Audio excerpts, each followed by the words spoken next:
Hello दोस्तों, कैसे हैं आप सब। तो दोस्तों, हमारे चैनल में उत्तराखंड की निःशुल्क सीरीज चल रही है जिसमें कि आपको कंप्लीट कोर्स कराया जा रहा है। तो दोस्तों, हमारी उत्तराखंड जिला सीरीज चल रही थी। उत्तराखंड जिला सीरीज में हम लोग अध्ययन कर रहे थे नैनीताल जनपद का। तो नैनीताल जनपद के 3 पार्ट हम लोग कंप्लीट कर चुके हैं। आज ये हमारा चौथा पार्ट होने वाला है। और दोस्तों, एक महत्वपूर्ण बात क्या है, आज हमारी उत्तराखंड जिला सीरीज समाप्त हो जाएगी। इतने लंबे समय से जो हमारी जिला सीरीज चली आ रही है, आज आपकी समाप्त हो जाएगी। देखिए, जिला सीरीज को बहुत ही बेहतरीन तरीके से मैंने आपको समझाया है, बहुत ही बेहतरीन तरीके से, बहुत ही गहनता से, और कोशिश की है हर एक टॉपिक जो जिला सीरीज में आता है उसको मैं इसमें कवर करवा सकूं। तो बहुत ही बेहतरीन तरीके से मैंने आपको उत्तराखंड जिला सीरीज कवर करवाई है। उत्तराखंड में 13 जनपद हैं, तो 13वें जनपद के रूप में हम लोग अध्ययन कर रहे हैं नैनीताल जनपद का। और देखिए, नैनीताल जनपद का आज हम लोग पार्ट 4 पढ़ेंगे। इसी के साथ आपकी उत्तराखंड जिला सीरीज समाप्त हो जाएगी। चलिए शुरुआत करते हैं। नैनीताल जनपद पार्ट 4। देखिए, सबसे पहले हम लोग बात कर लेते हैं खनिज संपदा की। सबसे पहले देखिए, लोहा आता है। तो नैनीताल के कालाढूंगी और रामगढ़ क्षेत्रों में हेमेटाइट और मैग्नेटाइट दोनों प्रकार का लोहा मिलता है। और देखिए, राज्य में सर्वाधिक लोहा नैनीताल जनपद में ही पाया जाता है। तो दोस्तों, अगर क्वेश्चन बनता है कि राज्य में सर्वाधिक लोहा किस जनपद में पाया जाता है, तो आपका उत्तर क्या हो जाएगा, नैनीताल में। और देखिए, नैनीताल में कहाँ कहाँ पाया जा रहा है, नैनीताल के कालाढूंगी और रामगढ़ क्षेत्रों में। उसके बाद देखिए, जिप्सम। नैनीताल के खुरपाताल मझरिया क्षेत्र में जिप्सम मिलता है। ये ध्यान में रखेंगे कि कभी कभी क्वेश्चन आ जाते हैं कि नैनीताल के किस क्षेत्र में जिप्सम हमको देखने को मिलता है, तो खुरपाताल और मझरिया। उसके बाद देखिए, खड़िया चौक, जिसे खड़िया जिसे चौक बोलते हैं, संगमरमर, बेस मेटल्स, तांबा, ग्रेफाइट भी कुछ मात्रा में यहाँ पाए जाते हैं। कहाँ, नैनीताल जनपद में। वैसे यहाँ से महत्वपूर्ण यही है, लोहा और जिप्सम। जिस जिस जनपद में जिस खनिज की मात्रा अधिक पाई जाती है वहीं से क्वेश्चन बनते हैं। बाकी ये तो कुछ थोड़ी थोड़ी मात्रा में तो सारे खनिज पाए जाते हैं, तो अधिकांश जो वहाँ हमको मिलता है उसी के बारे में एग्जाम में प्रश्न बनता है। उसके बाद देखिए, औद्योगिक क्षेत्र। नैनीताल जनपद के औद्योगिक क्षेत्र की हम लोग बात कर लेते हैं। सबसे पहले आता है हिंदुस्तान मशीन टूल्स। ये कहाँ पर रहेगा, रानीबाग। रानीबाग कहाँ है, नैनीताल जनपद में। क्योंकि ये जो क्वेश्चन दोस्तों आता है ना बार बार, हिंदुस्तान मशीन टूल्स कहाँ है, तो रानीबाग के नाम से ही आता है। ऑप्शन में अधिकांश देखा गया है, ये रानीबाग ही ऑप्शन में दिखता है। तो रानीबाग तो आपको पता ही है ना कहाँ पर है, नैनीताल जनपद में है। उसके बाद देखिए, इलेक्ट्रॉनिक्स एंड टेलीफोन फैक्ट्री, ये कहाँ पर है, भीमताल में। चलिए ठीक है, बढ़ते हैं आगे। फिर देखिए, डेयरी शोध एवं विकास केंद्र कहाँ पर है, तो ये भी नैनीताल जनपद में ही है। Century paper and pulse board कहाँ पर है, ये लालकुआं नैनीताल में है। देखिए, जो ये क्वेश्चन आता है ना कि जो century paper and pulp board है कहाँ पर है, तो ये लालकुआं के नाम से ही आता है अधिकांश। तो याद रखेंगे लालकुआं में है। और लालकुआं किस जनपद में आता है, नैनीताल जनपद में ही आता है। लालकुआं जैसे हम लोग हल्द्वानी से पहले ही, हल्द्वानी जब हम लोग जाते हैं, जैसे हमने पढ़ा था ना जब हम लोग रेलवे स्टेशन पढ़ रहे थे, जैसे कि Kichha railway station, Lalkuan railway station, उसके बाद क्या आता है, उसके बाद आता है हल्द्वानी रेलवे स्टेशन। तो लालकुआं मैदानी क्षेत्र में ही पड़ता है। और सेंचुरी पेपर पल एंड बोर्ड यहीं पर है। और देखिए, एशिया के सबसे बड़े कागज उद्योगों का एक समूह है। क्वेश्चन दोस्तों कई बार आ भी चुका है, एशिया का सबसे बड़ा कारखाना कहाँ पर लगाया गया है, तो ये कहाँ पर रहेगा, उत्तराखंड में। ये रहेगा कहाँ पर, लालकुआं में। क्वेश्चन दोस्तों कई बार आ चुका है सेंचुरी पेपर मिल से। कभी कभी क्वेश्चन ऐसे पूरा नाम नहीं लिखता है इसका, सेंचुरी पेपर मिल आ जाता है कि सेंचुरी पेपर मिल कहाँ पर है, तो कहाँ पर है, लालकुआं में है। और सेंचुरी पेपर मिल से क्वेश्चन काफ़ी आता भी है। एशिया का सबसे बड़ा कागज उद्योग समूह भी है ये। तो ये कहाँ पर स्थापित है, लालकुआं में। उसके बाद देखिए, वैक्सीन कारखाना कहाँ पर है, तो पटवा डांगर नैनीताल में है। कत्था उद्योग के लिए कौन सी जगह फेमस है उत्तराखंड में, तो हल्द्वानी। हल्द्वानी में कत्था उद्योग बहुत आयात मात्रा में हमको देखने को मिलता है। उसके बाद देखिए, राज्य की सबसे बड़ी व्यापारिक मंडी कहाँ है, तो राज्य की सबसे बड़ी व्यापारिक मंडी कौन सी हो जाएगी, हल्द्वानी जनपद, वो हल्द्वानी शहर में। राज्य में अधिकांश कागज मिलने नैनीताल तथा उधम सिंह नगर में है। कभी कभी दोस्तों ऐसे क्वेश्चन आ जाते हैं, जैसे आपके सामने एक क्वेश्चन रहेगा, उस क्वेश्चन में दो आपके उत्तर होंगे, 1 2 3 4।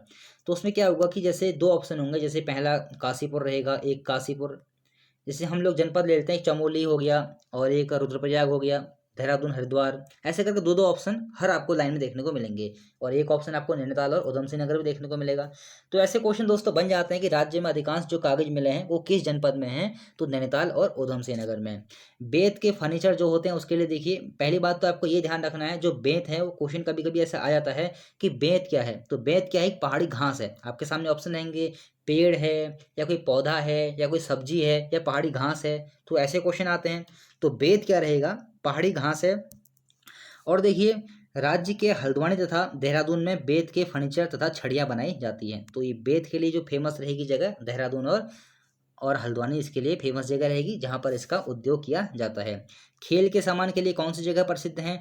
वैसे देखिए, खेल का सामान हो, बेत की फर्नीचर हो, ये वैसे तो हर जगह हमको देखने को मिलेंगे, लेकिन कुछ जगह फेमस होती हैं। जैसे हम लोग मुनस्यारी देखते हैं, कंबल वंबलों के लिए मुनस्यारी हो गया। तो ये जो कुछ जगह होते हैं ना, फेमस होते हैं, वहाँ से एग्जाम में प्रश्न बनते हैं। खेल के सामान के लिए कौन सी जगह प्रसिद्ध है? नैनीताल और देहरादून उत्तराखंड में। लघु उद्योग सेवा संस्थान कहाँ पर है? तो लघु उद्योग सेवा संस्थान कहाँ पर हो जाएगा? हल्द्वानी में। एक आता है, देखिए, लघु उद्योग सेवा संस्थान तो कहाँ पर रहेगा? हल्द्वानी में। लेकिन एक आता है भारतीय लघु उद्योग बैंक, ये कहाँ पर रहेगा? देहरादून में। तो ये दोनों दोस्तों अलग अलग हैं, इसलिए मैंने यहाँ पर दोनों लिख दिए हैं ताकि आप लोग एग्जाम में कंफ्यूज ना हुए। तो लघु उद्योग सेवा संस्थान हल्द्वानी और भारतीय लघु उद्योग बैंक देहरादून में। चलिए ठीक है, बढ़ते हैं आगे। फिर देखिए, 1890 में बोट हाउस क्लब की स्थापना नैनीताल में हुई थी। दोस्तों ऐसे क्वेश्चन काफ़ी आते हैं कि बोट हाउस क्लब की स्थापना नैनीताल में कब हुई थी? आपको याद रखना है 1890 में। अंग्रेजों ने सबसे पहले लीसा कारखाने की शुरुआत कहाँ से की? तो ये भोपाली से की थी। इसकी भी डेट किसी किसी किताब में 1890 मिलती है कि 1890 में ही अंग्रेजों ने भोपाली से लीसा कारखाने की शुरुआत की थी, तो इसको भी नोट कर लेंगे। फिर देखिए, घोड़ाखाल में एक चाय फैक्ट्री की स्थापना की गई है। ये चाय फैक्ट्री से दोस्तों क्वेश्चन बनते हैं, जैसे कौसानी में है और चमोली में भी हमको देखने को मिलती है, नौटी में, और घोड़ाखाल में भी एक चाय फैक्ट्री है। तो उत्तराखंड में ज़्यादा जगह नहीं चाय फैक्ट्रियाँ, कुछ कुछ जगह ही हैं, तो इनको नोट कर लेंगे। जिस जिस जनपद में जहाँ जहाँ चाय फैक्ट्री आई होंगी तो वो सब मैंने आपको करवा रखी हैं, तो इन चाय फैक्ट्रियों को आप लोग याद रखेंगे, यहाँ से क्वेश्चन बनते हैं। उसके बाद देखिए, राज्य में कुछ चिकित्सालय की हम लोग बात कर लेते हैं। सबसे पहले आता है सुशीला तिवारी मेमोरियल चिकित्सालय, नैनीताल जनपद का। अगर हम लोग बात करते हैं कुमाऊं जनपद की, कुमाऊं जनपद का सबसे बड़ा अगर मैं अस्पताल कहूँ तो वो यही रहेगा, सुशीला तिवारी मेमोरियल चिकित्सालय। इसको हम लोग कुमाऊं का एम्स भी कह सकते हैं, क्योंकि कुमाऊं के क्षेत्र में एक सरकारी हॉस्पिटल के तौर पर इससे बड़ा कोई हॉस्पिटल नहीं है। जैसे देहरादून में हम लोग देखते हैं एम्स है, उसी प्रकार से कुमाऊं वाले क्षेत्र में रहेगा सुशीला तिवारी मेमोरियल चिकित्सालय। क्वेश्चन दोस्तों आता भी, ये कई बार आ भी चुका है कि सुशीला तिवारी चिकित्सालय कहाँ पर है या सुशीला तिवारी हॉस्पिटल कहाँ पर है? तो ये कहाँ पर रहेगा? हल्द्वानी, नैनीताल में। अब देखिए, 19 मार्च 1997 को एक चिकित्सालय के रूप में इसको स्थापित किया गया था। कब? 19 मार्च 1997 को इसको स्थापित किया गया था। उस समय सिर्फ और सिर्फ एक चिकित्सालय के रूप में। 2004 से मेडिकल कॉलेज के रूप में इसको संचालित किया गया। अब देखिए, होता क्या है, जब एनडी तिवारी की सरकार आती है ना, तो उस समय जो सुशीला तिवारी जो हॉस्पिटल होता है, उस समय ही इसका जो वास्तविक रूप से जो इसका हम लोग कह सकते हैं निर्माण होता है, या फिर वास्तविक रूप से इसको ऊपर उठाया जाता है, तो वो एनडी तिवारी सरकार में ही होता है। तो यहाँ पर बहुत बड़ा ये हॉस्पिटल भी है। अगर आपने कभी कुमाऊं के लोग तो जानते ही होंगे सुशीला तिवारी हॉस्पिटल, तो बहुत बड़े स्तर पर ये हॉस्पिटल बनाया गया है। तो 2004 में देखिए क्या होता है, 2004 से मेडिकल कॉलेज के रूप में संचालित इस चिकित्सालय को 1 मई 2010 को राजकीय मेडिकल कॉलेज का दर्जा दिया गया। तो ये दोस्तों सारे डेट आपको याद रखनी है। फिर देखिए, इसमें राज्य का प्रथम पैरामेडिकल संस्थान और कैंसर हॉस्पिटल भी है। ये दोस्तों बहुत महत्वपूर्ण है। कैंसर हॉस्पिटल, ये एग्जाम में दोस्तों आ भी चुका है कि कैंसर हॉस्पिटल कहाँ पर है, तो ये हल्द्वानी में रहेगा। सुशीला तिवारी हॉस्पिटल के अंडर में ही है ये, मतलब उसी का एक भाग है। और देखिए, राज्य का प्रथम पैरामेडिकल संस्थान कहाँ पर है, तो सुशीला तिवारी मेमोरियल चिकित्सालय में ही है। कहाँ पर रहेगा? हल्द्वानी में। उसके बाद देखिए, चंदौला होम्योपैथिक मेडिकल कॉलेज, ये उधम सिंह नगर जनपद, जब मैं आपको पढ़ा रहा था तो वहाँ से ये क्वेश्चन छूट गया था। ये क्वेश्चन दोस्तों इंपॉर्टेंट है, कई बार एग्जाम में आ भी चुका है कि चंदौला होम्योपैथिक मेडिकल कॉलेज कहाँ पर है, तो ये कहाँ पर रहेगा? रुद्रपुर। और रुद्रपुर कहाँ है? उधम सिंह नगर में। हम लोग पढ़ चुके हैं पहले भी रुद्रपुर के बारे में। उसके बाद देखिए, कुमाऊं विश्वविद्यालय की स्थापना कब होती है? 1973 में। देखिए, 1973 में 2 विश्वविद्यालयों की स्थापना एक साथ होती है, कुमाऊं विश्वविद्यालय और गढ़वाल विश्वविद्यालय। हालांकि गढ़वाल विश्वविद्यालय का नाम 1989 में परिवर्तित हो जाता है, इसका नाम बाद में 2009 में इसको केंद्रीय विश्वविद्यालय का दर्जा दिया जाता है गढ़वाल विश्वविद्यालय को। हम लोग बात कर रहे हैं यहाँ पर कुमाऊं विश्वविद्यालय की। तो 1973 एग्जाम में कई बार आ चुका है।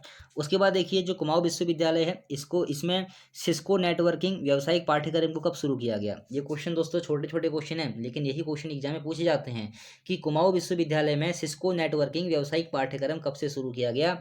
तो आपका उत्तर क्या हो जाएगा? 2003-2004 से। फिर देखिए, गोविंद वल्लभ पंत कृषि एवं प्रौद्योगिकी विश्वविद्यालय कहाँ पर है? पंतनगर। देखिए, इसको हम लोग पढ़ चुके हैं, इसको हम लोग पहले ही पढ़ चुके हैं, बहुत डिटेल में मैंने आपको इसको पढ़ाया था। गोविंद वल्लभ पंत कृषि एवं प्रौद्योगिकी विश्वविद्यालय कहाँ पर है? पंतनगर में है। 1960 में इसकी स्थापना होती है। देखिए, इसका कैंपस भीमताल व अल्मोड़ा में भी है। और देखिए, जो कुमाऊं विश्वविद्यालय है ना, इसके 3 परिसर हमको देखने को मिलते हैं। कौन कौन से? नैनीताल, अल्मोड़ा और भीमताल, इसके 3 परिसर हैं। और जो गोविंद वल्लभ पंत कृषि एवं प्रौद्योगिकी विश्वविद्यालय रहेगा, इसके 2 कैंपस हैं। कहाँ कहाँ पर है? भीमताल और अल्मोड़ा में। स्थापना वर्ष बहुत महत्वपूर्ण है, 1960, बार बार पूछा गया है। जवाहरलाल नेहरू ने इसको स्थापित करवाया था। सब कुछ आपको पहले ही पढ़ा चुका हूँ, पहले या दूसरे पार्ट में मैंने आपको ये पढ़ाया था। चलिए ठीक है, बढ़ते हैं आगे। फिर देखिए अगला आता है ग्राफिक एरा हिल विश्वविद्यालय। ये देखिए दो जगह पर है, भीमताल और देहरादून में, और 2011 में इसकी स्थापना हुई थी। शेरवुड कॉलेज ये कहाँ पर है, नैनीताल में। स्थापना कब होती है, 1869 में। देखिए यहाँ पर से किसी किसी किताब में आपको 1867 देखने को मिलेगा और किसी किसी किताब में 1869 दिया है। तो ये किताबों में दोस्तों काफ़ी ज़्यादा खिचड़ी पका रखी है, कई सारे प्रश्न ऐसे हैं जो कि हर किताब में हमको अलग अलग देखने को मिलते हैं। लेकिन इसका सही उत्तर 1869 ही माना जाता है। और अगर आपको 1869 नहीं मिल रहा है तो उस कंडीशन में आप लोग ऑप्शन में, अगर आपको नहीं मिल रहा है तब आप लोग 1867 की ओर जा सकते हैं। वैसे इसका सही उत्तर 1869 ही है। बिरला विद्या मंदिर, बिरला विद्या मंदिर आपको मैं पहले पढ़ा चुका हूँ, आपको कुछ याद आ रहा होगा। स्टोनले स्कूल, स्टोनले स्कूल से आपको कुछ याद आ रहा होगा। अगर याद आ रहा है तो कमेंट जरूर करना कि मैंने आपको स्टोनले स्कूल के बारे में कहाँ पढ़ाया था और उसका संबंध बिरला विद्या मंदिर से कैसे है। तो देखिए बिरला विद्या मंदिर आपको पढ़ा चुका हूँ पहले भी। नैनीताल में इसकी स्थापना कब होती है, 1947 में। इसका पुराना नाम क्या था ये भी आपको कमेंट करके बताना है। चलिए ठीक है। फिर देखिए भाषा और बोलियों की हम लोग बात करते हैं। नैनीताल जनपद में देखिए रजभैंसी भाषा आती है, इसे नैनीताली व कुमाऊनी भी कहा जाता है। जो रजभैंसी भाषा रहेगी इसे नैनीताली कुमाऊनी भी कहा जाता है। तो ये कौन से क्षेत्र में बोली जाएगी रजभैंसी भाषा, नैनीताल क्षेत्र में। कुमैया बोली देखिए नैनीताल से लगे काली कुमाऊं क्षेत्र में, जो नैनीताल का जो हमारा क्षेत्र है, काली कुमाऊं क्षेत्र किसे बोलते हैं, चंपावत को। तो नैनीताल से लगा हुआ जो काली कुमाऊं का क्षेत्र है वहाँ पर कुमैया बोली बोली जाती है। फालदा कोटी भाषा नैनीताल के फालदा कोट क्षेत्र में, और पाली पाली पछाऊ कहाँ पर है, अल्मोड़ा में। तो ये दो जगह बोली जा रही है। कहाँ कहाँ पर, फालदा कोटी कहाँ पर है, नैनीताल में, और साथ ही साथ में पाली पछाऊ अल्मोड़ा में भी इसको बोला जाता है। ये बोलियाँ दोस्तों बहुत आती हैं और यहाँ से ऐसे ही क्वेश्चन बनते हैं कि नैनीताल जैसे फालदा कोटी जो भाषा है वो किस जनपद में बोली जा रही है या किस क्षेत्र में बोली जा रही है।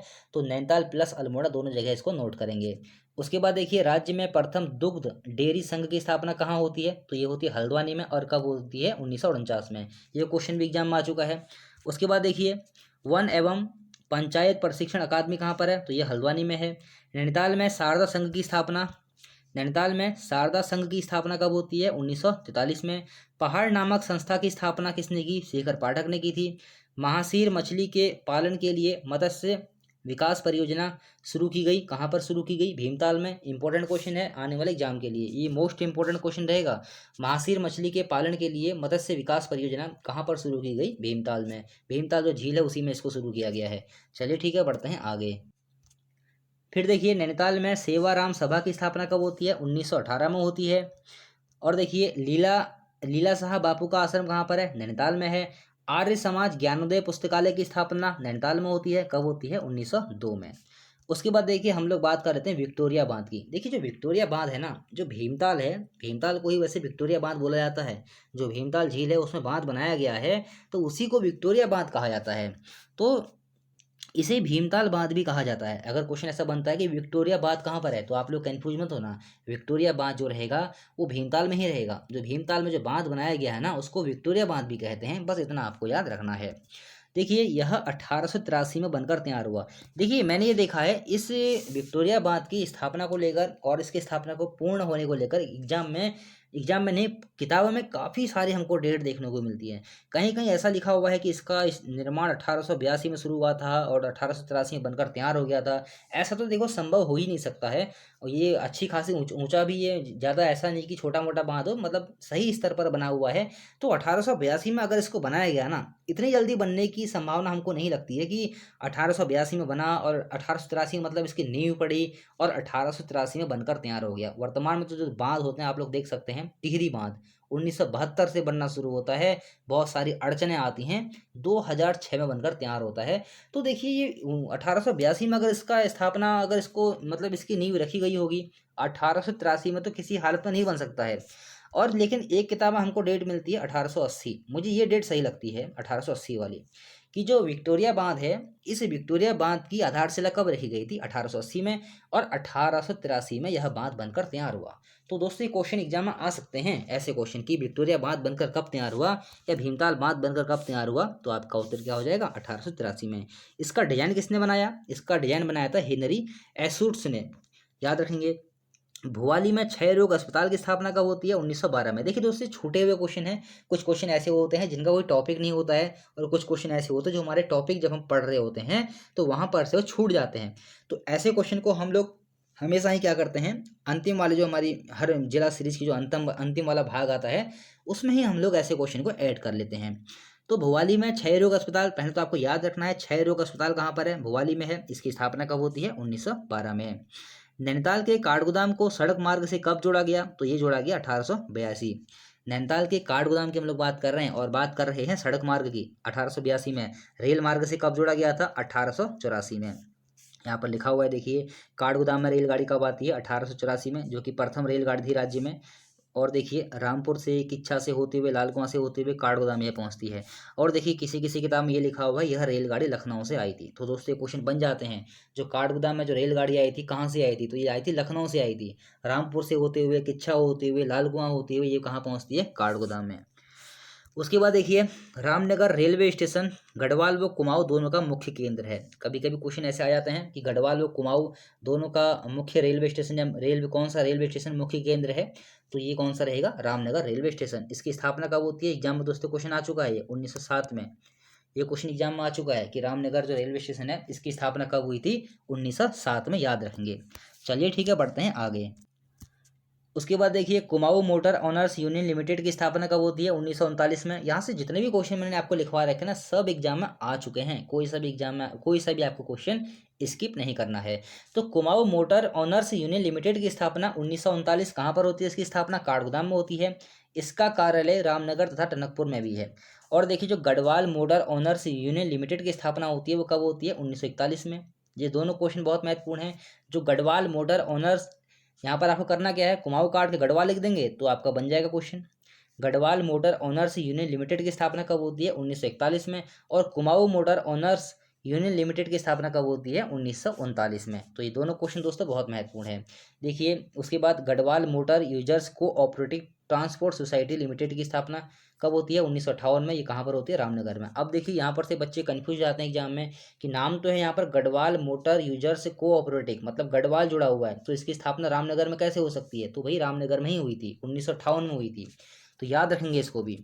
उसके बाद देखिए नैनीताल में बड़ा भूस्खलन कब आता है? तो 1880 में आता है। जब हम आपको नैना देवी मंदिर के बारे में आपको पढ़ा रहा था तो मैंने आपको ये बताया था 1880 में क्या होता है, बड़ा भयंकर भूकंप आता है, नैनीताल भूस्खलन होता है नैनीताल में, और जो नैना देवी मंदिर होता है वो नष्ट हो जाता है। बाद में 1882 में नए रूप में उसको बनाया जाता है। तो अच्छा क्वेश्चन है ये। क्वेश्चन दोस्तों ऐसे आ जाते हैं कि नैनीताल में कब बड़ा भूस्खलन आया था? तो आपका उत्तर क्या हो जाएगा? 1880।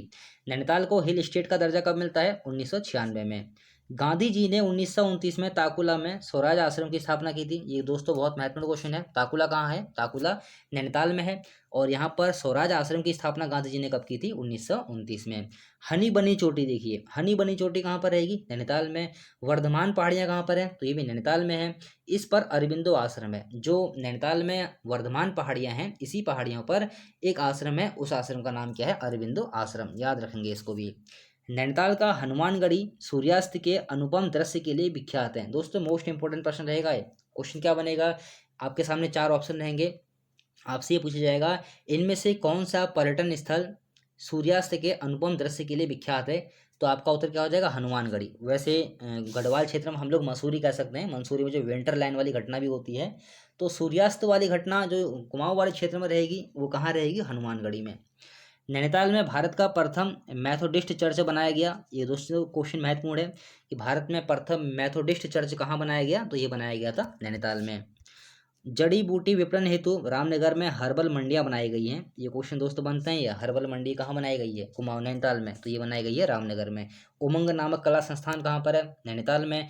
मलेरिया शोध एवं उन्मूलन केंद्र कहाँ पर है? भुवाली में। इंपोर्टेंट क्वेश्चन रहेगा, मलेरिया शोध एवं उन्मूलन केंद्र कहाँ पर रहेगा? भुवाली में। चलिए ठीक है, बढ़ते हैं आगे। फिर देखिए उत्तराखंड मुक्त विश्वविद्यालय की स्थापना कहाँ की गई? 2005 में की गई। कहाँ पर की गई? हल्द्वानी नैनीताल में।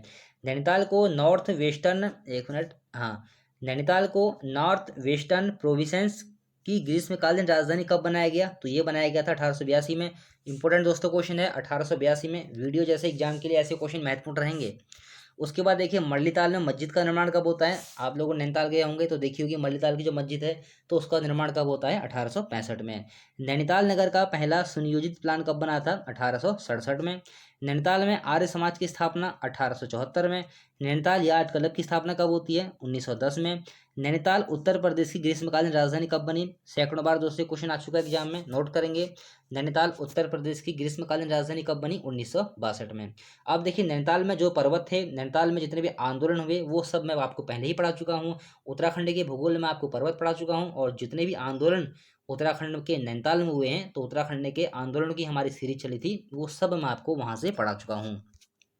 फिर देखिए हिमालय वनस्पति उद्यान कहाँ पर है, तो नैनीताल में है। इसकी स्थापना कब होती है, 2005 में। नैनीताल में अप्रत्याशित मौसम के कारण होने वाली वर्षा को क्या कहा जाता है, तो प्राइवेट रेन कहा जाता है। अच्छा क्वेश्चन है दोस्तों, नोट कर लेंगे कि कहाँ पर होने वाली अप्रत्याशित मौसम, कहाँ पर अप्रत्याशित मौसम के कारण होने वाली वर्षा को प्राइवेट रेन कहा जाता है, तो नैनीताल। चलिए ठीक है। फिर देखिए नैनीताल नगर पालिका का विधिवत गठन कब होता है, तो ये होता है 1873 में। चलिए ठीक है, बढ़ते हैं हम लोग आगे। फिर देखिए ग्रामीण व कृषि विकास समिति का गठन कब होता है, 1995। कहाँ पर होता है, नैनीताल में। टसर क्षेत्रीय अनुसंधान संस्थान कहाँ पर है, तो ये भीमताल में है। कोहिनूर ताल कहाँ पर है, तो ये नैनीताल में है। जोलीकोट देखिए, जोलीकोट कहाँ पर है, नैनीताल में है। कभी कभी दोस्तों ऐसा भी क्वेश्चन आ जाता है कि जोलीकोट कहाँ पर है, तो जोलीकोट कहाँ पर रहेगा, नैनीताल में। यहाँ पर देखिए एक 18 होल्स का एक गोल्फ कोर्स भी है, कहाँ पर, जोलीकोट में। और बाहर कहा जाता है कि बहुत प्राचीनतम, ये मतलब अंग्रेजों के ज़माने का ये गोल्फ कोर्स बनाया गया है। लेकिन यहाँ पर से एक महत्वपूर्ण क्वेश्चन क्या देखने को मिला, नेपोलियन बोनापार्ट की बेटी के आवास के रूप में यहाँ पर एक प्रसिद्ध बंगला है। तो ये क्वेश्चन दोस्तों वैसे इतना इंपॉर्टेंट तो नहीं है, लेकिन फिर भी आयोग का कोई भरोसा नहीं है कि नेपोलियन बोनापार्ट की बेटी के आवास के रूप में प्रसिद्ध बंगला कहाँ पर है, तो ये कहाँ पर रहेगा, जोलीकोट नैनीताल में। फिर हम लोग बात करते हैं कंडी मार्ग की। देखिए जो कंडी मार्ग है ना, वो उत्तरा जो कुमाऊं क्षेत्र के रामनगर से गढ़वाल क्षेत्र के कोटद्वार तक जाता है। अगर एग्जाम में क्वेश्चन आज आ जाए आपके कि कंडी मार्ग किन दो स्थलों को मिलाता है, तो रामनगर से कोटद्वार, यानी कि कुमाऊं को गढ़वाल से मिला रहे हैं ये, रामनगर से कोटद्वार। अगर ये कहा जाता है, अगर इस मार्ग को शुरू किया जाए तो हमको, जैसे हम लोग कुमाऊं से निकलते हैं, हरिद्वार के लिए निकले हैं, देहरादून के लिए निकले हैं, तो हमको उत्तर प्रदेश में मतलब उसमें एंटर करना पड़ता है। अगर ये मार्ग शुरू हो जाता है तो हमको उत्तर प्रदेश में नहीं जाना पड़ेगा, हम सीधे और बहुत ही कम समय में, और किलोमीटर भी हमारे कम हो जाएंगे, हम लोग गढ़वाल क्षेत्र में पहुंच जाएंगे। और देखिए यह गढ़वाल को कुमाऊं से जोड़ता है। क्वेश्चन दोस्तों कभी कभी ऐसे बन जाते हैं कि कौन सा मार्ग गढ़वाल को कुमाऊं से जोड़ता है, तो कंडी मार्ग रहेगा। अब देखिए यहाँ से और क्वेश्चन भी महत्वपूर्ण है, यह कॉर्बेट नेशनल पार्क के अंदर से जाता है। तो क्वेश्चन ऐसे रहेगा कि कौन सा मार्ग या कंडी मार्ग किस नेशनल पार्क के अंदर से जाता है, तो कॉर्बेट नेशनल पार्क के अंदर से जाता है। और इसकी लंबाई कितनी है, 88 किलोमीटर है। और देखिए यहाँ से एक क्वेश्चन और, इसको हिमालयन या माउंटेन मार्ग भी कहा जाता है। इसको जो कंडी मार्ग है, इसको हिमालयन या फिर माउंटेन मार्ग भी इसको कहा जाएगा, ध्यान रखेंगे। और कंडी मार्ग कहाँ से कहाँ तक जाएगा, बहुत महत्वपूर्ण रहेगा, रामनगर से कोटद्वार तक। उसके बाद देखिए राष्ट्रीय शीत मत्स्य अनुसंधान संस्थान कहाँ पर है, भीमताल में है। इंपॉर्टेंट क्वेश्चन है। और देखिए भीमताल में लोक संस्कृति संग्रहालय की स्थापना कब होती है, 1983 में होती है। और देखिए यशोधर मटवाल ने की थी, भीमताल में कहाँ पर की थी, खुटानी में। तो ये क्वेश्चन दोस्तों बहुत महत्वपूर्ण रहेगा, ये खुटानी से ही एग्जाम में क्वेश्चन आ सकता है। ये खुटानी में इसकी स्थापना की गई है, खुटानी कहाँ पर रहेगा, भीमताल में। और ये सारी की सारी चीज़ें हम लोग कहाँ पढ़ रहे हैं, नैनीताल जनपद में। तो भीमताल में लोक संस्कृति संग्रहालय की स्थापना खुटानी भीमताल में की गई थी, 1983 में की गई थी। किसने की थी, यशोधर मटवाल ने की थी। फिर देखिए राज्य में कुल नहर सिंचित भूमि में सर्वाधिक नहर सिंचित भूमि वाला जिला कौन सा रहेगा, तो ये रहेगा नैनीताल। चलिए ठीक है, बढ़ते हैं हम लोग आगे। फिर देखिए राज्य स्तरीय सहकारी डेयरी प्रशिक्षण संस्थान कहाँ पर है, तो ये लाल कुआं नैनीताल में है। सतबुंगा कहाँ पर है, सतबुंगा नामक एक स्थल है, ये कहाँ पर रहेगा, नैनीताल में। बयाल व रणबुंगा ये कहाँ पर रहेगा, चंपावत में। कसाई बुंगा कहाँ पर है, बागेश्वर में। और नई हल्द्वानी उपनाम किसका है, काला ढूंगी का। ये सारे क्वेश्चन दोस्तों आपके नई वाली परीक्षा वाणी में दिए हुए हैं कि सतबुंगा कहाँ पर है, नैनीताल में। बयाल व रणबुंगा चंपावत में। कसारी बुंगा बागेश्वर में। और नई हल्द्वानी उपनाम, ये मोस्ट इंपोर्टेंट क्वेश्चन रहेगा, नई हल्द्वानी उपनाम किसका रहेगा, काला ढूंगी में। तो दोस्तों देखिए आपकी जिला सीरीज समाप्त हो गई है। अब देखिए हो सकता है आपकी एक हफ्ते तक कोई वीडियो ना आए, क्योंकि मुझे बहुत सारे अपने काम निपटाने हैं, बहुत सारे मेरे काम रुके हुए थे, क्योंकि नोट्स बनाने पड़ते हैं उनको उनको डेली का डेली क्या करना पड़ता है, नोट्स बनाने पड़ते हैं, फिर उनको रिकॉर्ड करना पड़ता है, एडिटिंग करनी पड़ती है, डालना पड़ता है। तो मेरे बहुत सारे काम पेंडिंग पड़े हुए हैं, मुझे बहुत सारे काम आपके निपटाने भी हैं। और देखिए फिर एक दो एग्जाम भी हैं, अभी एलटी का एग्जाम आ रहा है और बहुत सारे बच्चे उसकी तैयारी में लगे भी हैं, तो आप लोग अपना रिवाइज कीजिए। हो सकता है कि 5-6 दिन कोई वीडियो ना आए। उसके बाद देखिए हमको क्या पढ़ना है, पत्रकारिता की बहुत डिमांड है। पत्रकारिता के लिए काफ़ी सारे मैसेज आ रहे हैं मेरे पास कि पत्रकारिता वाला जो है उसको शुरू किया जाए। पत्रकारिता हम लोग पढ़ेंगे, उत्तराखंड में पत्रकारिता का इतिहास हम लोग पढ़ेंगे। उसके बाद जो रहेगा आपका पंचायती क्षेत्र, पंचायती राज वाला जो आपका टॉपिक है, इसको हम लोग कवर करेंगे। पंचायती राज हम लोग दो तरीके से पढ़ेंगे, एक तो भारत में पंचायती राज जब हुआ था उसके बारे में, और फिर उत्तराखंड के बारे में भी हम लोग उसका जिक्र करेंगे। तो दोस्तों ये मोस्ट इंपॉर्टेंट अभी हमारे टॉपिक रहेंगे, पत्रकारिता और पंचायत वाले। बाद में हम लोग इंडिविजुअल क्लास चलाते रहेंगे, छोटे मोटे जो टॉपिक है उनको हम लोग करते रहेंगे। और आपका देखिए उत्तराखंड की जो हमारी जिला सीरीज है, इससे आपका उत्तराखंड काफ़ी हद तक कवर हो गया है। बहुत सारी चीज़ें आपकी यहाँ पर कवर हो गई हैं, बस कुछ जो इंडिविजुअल टॉपिक बचे हैं उनको हमको कंप्लीट करना बाकी है। बाकी उत्तराखंड का जो हमारा जिला सीरीज है ना, ये ऐसी जिला सीरीज है जिसको ख़त्म करते करते आप लोगों ने देखा होगा, बहुत सारे लोग शुरू तो करते हैं इस जिला सीरीज को लेकिन ख़त्म नहीं करवा पाते हैं। तो फाइनली आज हमारी जिला सीरीज समाप्त होती है और इसके बाद हमने नए टॉपिक शुरू करने हैं। बस ये है कि हो सकता है बीच में 4-5-6 दिन वीडियो आपकी ना आए, क्योंकि मुझे बहुत सारे अपने काम निपटाने हैं, काम भी बहुत ज़रूरी है। उसके बाद ही हम लोग अपने नई नई ऊर्जा के साथ आएंगे और नया कंटेंट लेके आएंगे और आपको बहुत ही फ़ायदा होगा इन सब चीज़ों से। हमेशा की तरह दोस्तों वीडियो को आपको फेसबुक से ऐड हो जाना है, जहाँ से नई नई जानकारी मैं आपको देता रहता हूँ। व्हाट्सअप नंबर आपको मैंने दे रखा है नीचे डिस्क्रिप्शन में, आप लोग वहाँ से ले सकते हैं। कुछ भी आपको पूछना हो, कोई भी आपका डाउट हो, कोई भी आपको जानकारी लेनी हो, कुछ आपको शेयर करना हो, तो आप लोग मुझे मैसेज कर सकते हैं। और देखिए वीडियो को लाइक कर दिया कीजिए ताकि मुझे पता लगता रहे आपको वीडियो पसंद आ रही हो, और साथ में शेयर भी कर दिया कीजिए वीडियो को, ताकि और लोगों को भी इसको फ़ायदा मिल सके। और देखिए चैनल को सब्सक्राइब कर दिया कीजिए, साथ में बेल आइकन जरूर प्रेस किया कीजिए ताकि जो भी नई वीडियो आती है उसका नोटिफिकेशन आप तक पहुँच जाए। तो दोस्तों मिलते हैं अगली वीडियो में। और देखिए आपकी करंट अफेयर की वीडियो आनी है, अभी करंट अफेयर की आपकी वीडियो आएगी। करंट अफेयर, तो करंट अफेयर की जो आपकी वीडियो आएगी ना, वो 9 से 10 तारीख के बीच में आएगी। करंट अफेयर भी आपको मैं कवर करवा दूंगा। जो आपका जुलाई माह का करंट अफेयर जो रहेगा उसको भी मैं, जुलाई का अगस्त का पता, वैसे मैं आपका लेके ही चल रहा हूँ साथ में, जुलाई माह का जो आपका करंट अफेयर रहेगा वो भी मैं आपको कवर करवा दूंगा। तो दोस्तों मिलते हैं अगली वीडियो में, आज के लिए इतना ही। वीडियो अगर पसंद आई हो तो लाइक कीजिए और चैनल को सब्सक्राइब कीजिए।